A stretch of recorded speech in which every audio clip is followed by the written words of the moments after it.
आज के इस एपिसोड में आपका बहुत बहुत स्वागत है दोस्तों।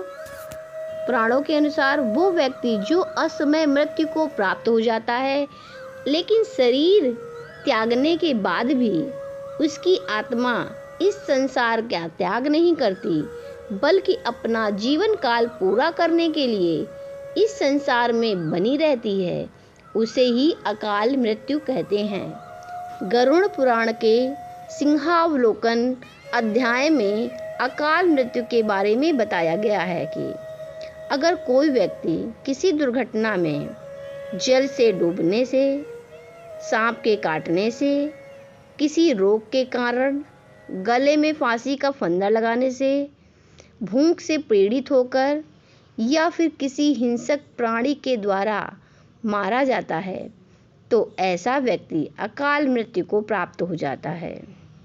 उसमें यह भी बताया गया है कि बहुत से ऐसे भी लोग हैं जो आत्महत्या कर लेते हैं, लेकिन गरुड़ पुराण में आत्महत्या को सबसे ज़्यादा घृणित और निंदनीय कृत अथवा अकाल मृत्यु बताया गया है। पुराणों के अनुसार कई लोग धर्म का पालन नहीं कर पाते या धर्म के मार्ग पर नहीं चल पाते, तो उनकी अकाल मृत्यु हो जाती है।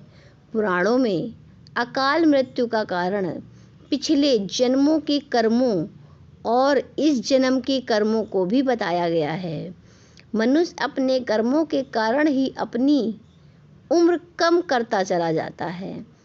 इसके अतिरिक्त गरुड़ पुराण में बताया गया है कि पाप करना, दुराचार, स्त्रियों का शोषण, झूठ बोलना, भ्रष्टाचार व कुकर्म आदि भी अकाल मृत्यु के कारण माने जाते हैं।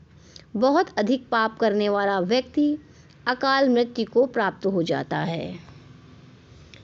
जिनकी भी असमय मृत्यु प्राकृतिक रूप से होती है, उन्हें कम से कम 3 दिन या फिर 40 दिनों के भीतर ही दूसरा शरीर प्राप्त हो जाता है। लेकिन जो लोग आत्महत्या करते हैं, उन लोगों की जीवात्मा पृथ्वी लोक पर ही भटकती रहती है। उन्हें ना तो स्वर्ग की प्राप्ति होती है और ना ही नरक की। तो तब तक प्रेतात्मा या अन्य रूप में भटकती है जब तक वह आत्मा अपना निर्धारित जीवन चक्र पूरा नहीं कर लेती। जीव आत्मा की इस अवस्था को अगति कहा जाता है। फिर आत्मा जैसे ही अपना चक्र काल पूरा करती है, उसकी आत्मा को मुक्ति मिल जाती है। जिनकी अकाल मृत्यु होती है, उन्हें अपनी ज़रूरतों की पूर्ति अर्थात सुख दुख, भूख प्यास के लिए अंधकार में ही भटकते रहना पड़ता है। ऐसी ही आतप्त आत्माओं को भूत प्रेत कहा जाता है। ऐसी आत्माएं की इच्छा होती है, लेकिन इन आत्माओं के पास शरीर नहीं होता, तो वो इन इच्छाओं को पूरा नहीं कर पाती।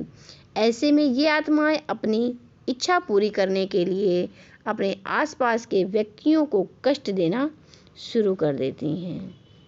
तो गाइस, इस प्रकार से आपने जाना कि मृत्यु के बाद आपने जाना कि अकाल मृत्यु किसी की असमय मौत हो जाने के बाद उस आत्मा के साथ में क्या होता है।